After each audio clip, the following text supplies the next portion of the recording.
Всем привет! Что у нас сегодня на улице? Посмотрим. Посмотрим, что у нас с погодой сегодня.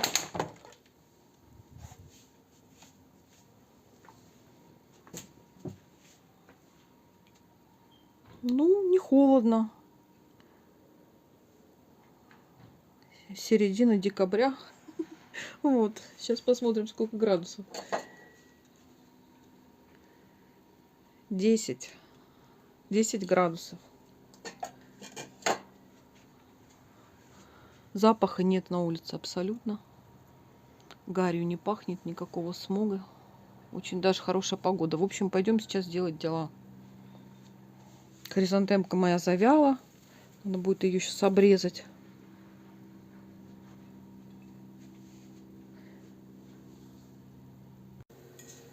Мы опять идем по делам. Как всегда, с собой чай. Идем мы в кадастр. Я попозже расскажу, зачем. Вот такой лимончик купила. Он почему-то такого ярко-оранжевого цвета, не желто-зеленый, как обычно, а ярко-оранжевый. Не знаю, может быть, это вид какой-то, гибрид с чем-то. И он не очень кислый. Вот, так что готовим чай и уходим снова по делам. Попозже расскажу, зачем нам в кадастр. Включай.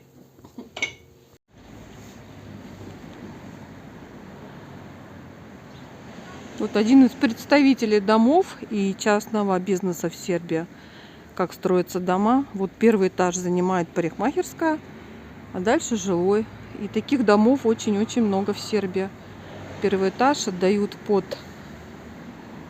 какой-то бизнес, а дальше второй, третий этаж жилые. Вот тоже жилой дом. Первый этаж аптека, а дальше жилой дом. Следующий то же самое, магазинчик небольшой на первом этаже. И вот, ну и дальше. Все магазины, все дома построены по такому принципу.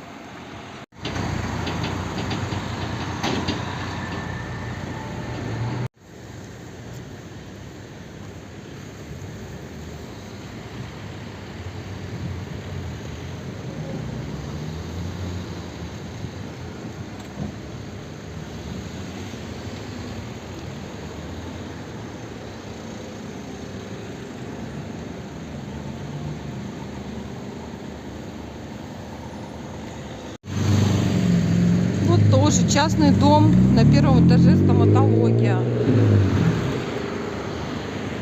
А здесь, я так понимаю, частный детский садик на первом этаже.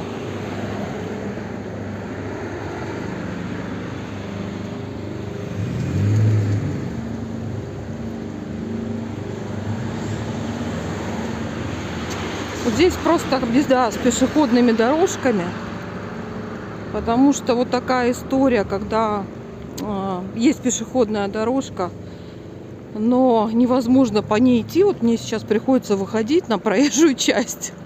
Впереди вот едет огромная бетономешалка. Ну, мне нужно выходить, потому что припаркованы машины стоят. И вот, как видно, эта история постоянно здесь.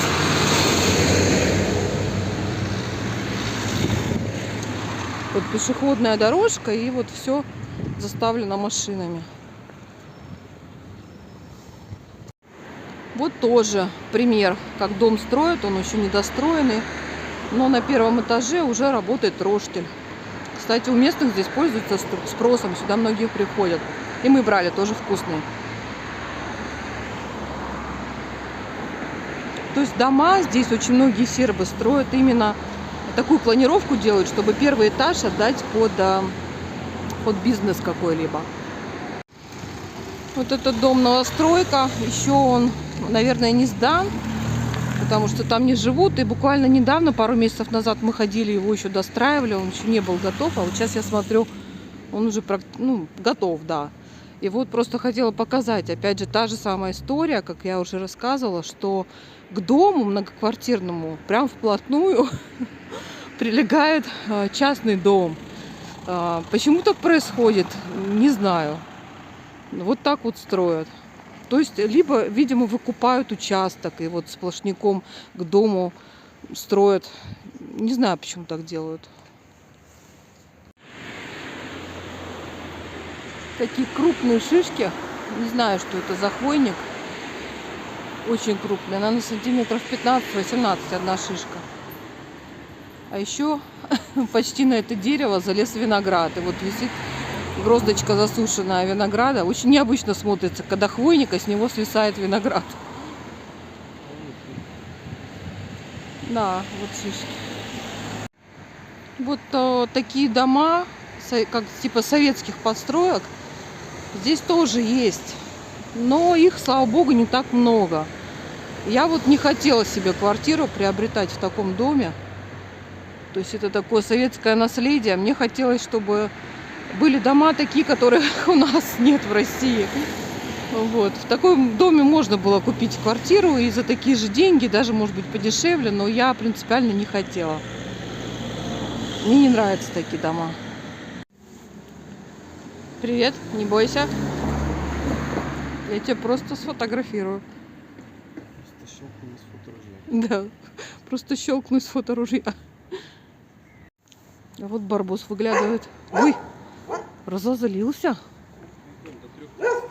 Ага. Вот мы идем сейчас по улочке. Такое ощущение, что мы по поселку идем.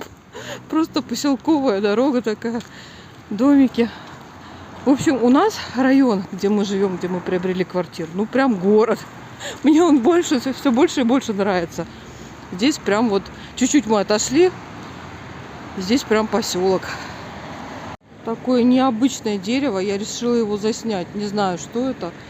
Оно все какое-то как с запятыми, за корючками какими-то. Очень необычное. Первый раз такое вижу. Запятые сплошные. Ни одной ровной веточки. Градская община Пантелей. Нам сюда.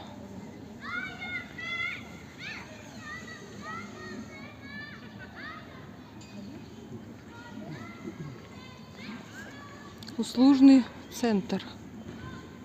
В общем, мы сюда по делу. Потом расскажу, зачем, по какому. Всем привет! Вы на канале Дубль 2. Я Галина. Сегодня я хочу вам рассказать о новом законе, который введен Сербией. Вступил в силу он уже в октябре 2025 года. И с 8 декабря, то есть практически вот недавно, этим законом уже можно пользоваться тем, кому это нужно. О чем этот закон? Закон этот о льготной легализации жилья в Сербии, недвижимости в Сербии, который, как известно, здесь очень много нелегализованной.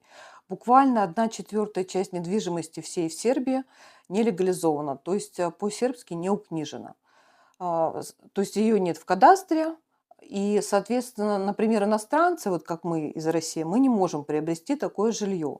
Также люди, которые владеют таким жильем неукниженным, ряд ограничений имеют. Там, например, им могут отказать там, подводить воду, подводить свет к такому жилью.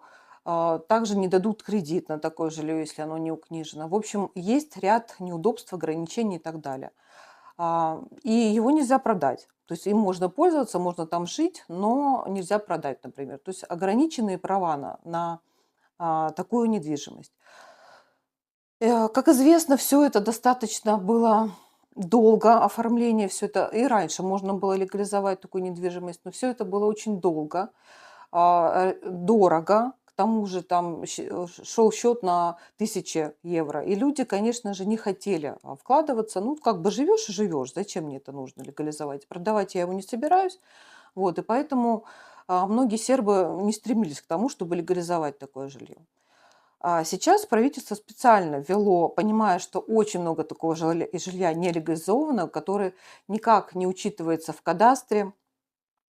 Понимая это, решили упростить процесс легализации и дали людям, владеющим таким жильем, буквально 2 месяца, чтобы они подали заявление на легализацию и воспользовались. При этом снизили стоимость легализации и время, и количество документов. Достаточно просто снимки спутниковые о том, что находится эта недвижимость. Если, например, человек жил в доме, пристройку сделал, еще там достроил дом свой, эта часть у него получается нелегализованная. Он не стал ее подавать документы в кадастр.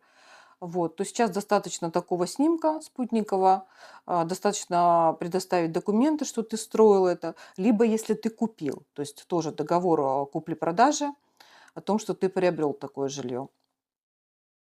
Вот, и этого достаточно для того, чтобы подать заявление на легализацию. Закон этот в народе прозвали «свой на своем». Вот, значит, стоимость снизили до, если раньше было что-то, это могло доходить до нескольких тысяч евро, то сейчас это в зависимости от города примерно 100-200 евро, ну, где-то в таких вот, до 100 или около от 100 до 200, где-то вот примерно такие расценки. То есть значительно снизили стоимость.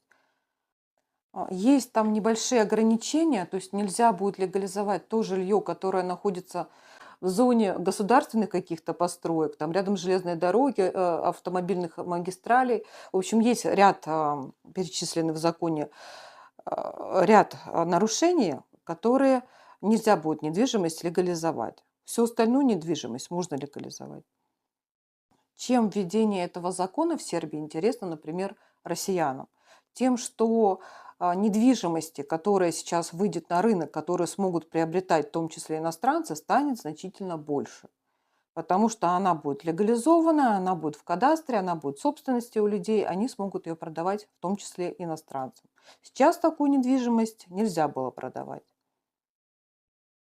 Но кто хочет это сделать, буквально выделяется 2 месяца, как я уже сказала, с 8 декабря по 5 февраля, кажется.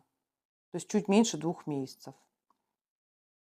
Мы ради интереса все-таки сходили в кадастр, увидели, что действительно люди там есть, стоит очередь, но пытались узнать вообще, как это все делается. Я так поняла, что не совсем это только через кадастр, то все равно человеку нужно обращаться к адвокату. То есть без адвоката тоже не обходится. То есть помимо тех затрат, которые будут на легализацию, вот то, что я говорила, там 100-200 евро в зависимости от города, также нужно будет заплатить адвокату. Мы узнали, что порядка это 200 евро точно так же. То есть все-таки подороже, не 200 евро будет выходить, а где-то 400. И интересно, что в этом законе прописано, что все жилье, которое будет построено и не легализовано после этого закона, будет автоматически считаться государственной собственностью.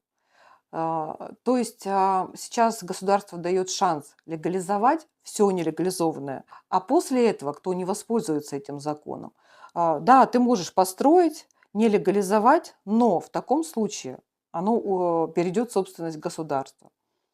Что, конечно, становится совсем неинтересным. Зачем вкладываться, что-то строить, когда государство у тебя потом его заберет. Но это в том случае, если у тебя не будет возможности легализовать его. Вообще история с легализацией в Сербии достаточно сложная и долгая. Особенно это касается новостроек.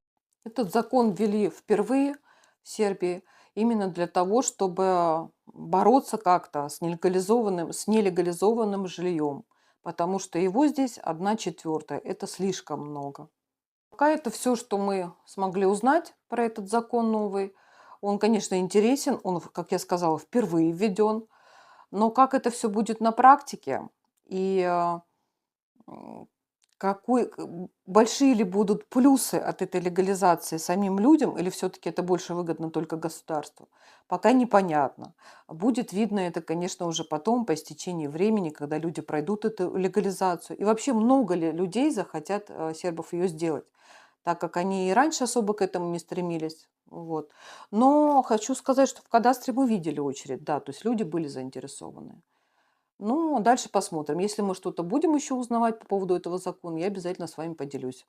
Так что подписывайтесь на мой канал, ставьте лайки и смотрите мои видео.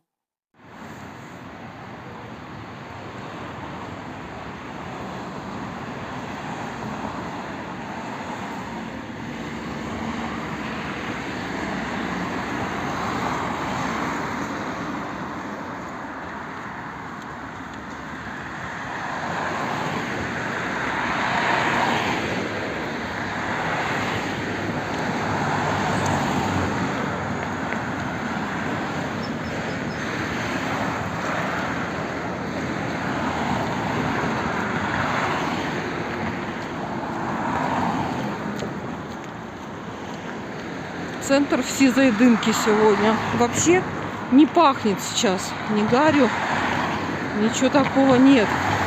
Но все в дымке в центре. Это мы сейчас к центру подходим. Вот. Поэтому непонятно, то ли это туман, то ли это смог, то ли все вместе.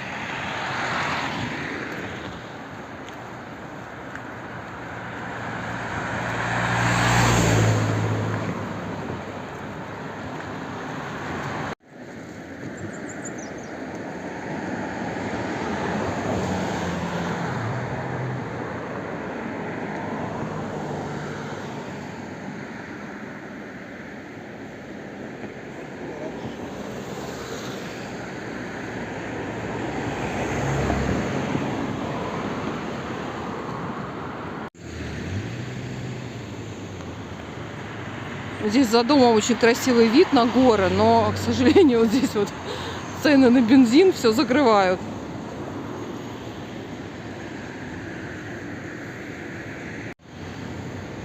Вот такой рекламный баннер «Дом Унишу», Фозида.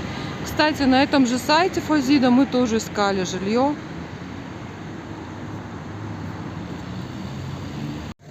А вот компания Дунав, она не одна в нише. Это компания страховая. Мы там делали страховку, медицинскую страховку годовую, которая нам нужна была для оформления ВНЖ. Вот. Только в другом отделении, в центре города.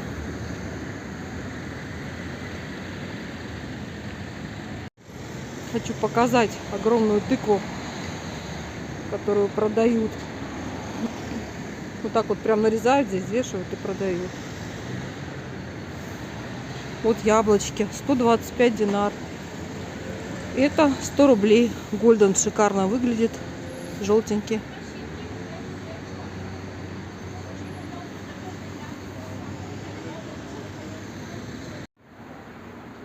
Хочу показать, вот как интересно, в Сербии парикмахерские не как в России, и для мужчин, и для женщин.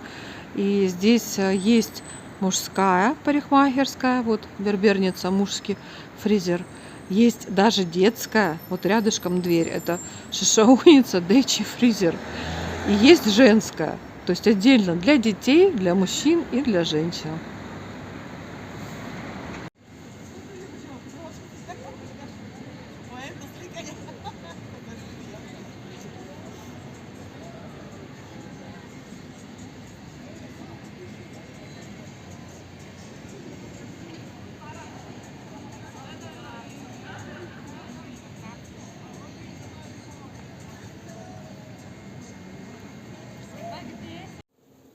Очень мне нравится магазин Lidl. Вот даже такие здесь цены бывают. Вот куриная грудка. У нее завтра заканчивается срок. Но, опять же напоминаю, это не замороженное мясо, а всего лишь охлажденное, которое имеет срок годности буквально несколько дней. То есть, если ее положить в морозилку, понятное дело, ничего с ней не случится. Но я ее не собираюсь даже класть, я ее сейчас приготовлю. А цена у нее была просто великолепная. Сегодня я ее купила. Здесь почти 2 килограмма за 494 динара. Килограмм получается 284 динара. 284 динара, грубо говоря, это 220 рублей где-то. Где-то так, да. Вот. Так что, чем мне очень нравится магазин Lidl, тем, что у них постоянно какие-то акции. То есть, конечно, можно говорить, что вот стоит куриная грудка 700, но я ее, например, ни разу за 700 в Lidl не купила. Она всегда лежит, бывает по акции, просто по акциям. Если у тебя есть приложение, то ты просто сканируешь на кассе, и цена выходит никакие не 700, а 550. И бывает даже вот такая цена, 280 динар за килограмм, так как у нее срок годности завтра заканчивается.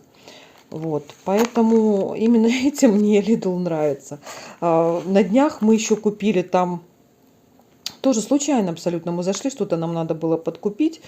И увидели, что в приложении у нас высвечивается, что, например, выпечка там... Ну, у меня сын любит сосиски в тесте. Я не особо люблю, но вот сын любит. Была какая выпечка и сосиски в тесте по 1 динару. Ну, 1 штучку на человека можно было купить. Вот мы взяли 2 сосиски в тесте по 1 динару. Ну, что такое 1 динар? То есть понятно, что это практически бесплатно. Поэтому постоянно там происходят какие-то акции. То есть нужно обязательно иметь приложение этого магазина и заходить смотреть. Купоны там постоянно активировать можно какие-либо. То на сыр, то на мясо, то вот такие акции. Свежеохлажденное мясо и остается там день, например, то оно идет с очень-очень большой скидкой. Поэтому Lidl прям вот супер. Очень мне нравится. А сегодня нам в Лидле по акции 1 динар стоимость достались вот такие пачечка вафли. То есть за даром. Сделали подарок, считайте. То есть это опять же в приложении активирован купон, по которому вот этот товар сегодня стоил 1 динар. Так что если пользоваться приложением, то в Лидле очень-очень даже интересные цены. И даже бывает вот практически даром что-то.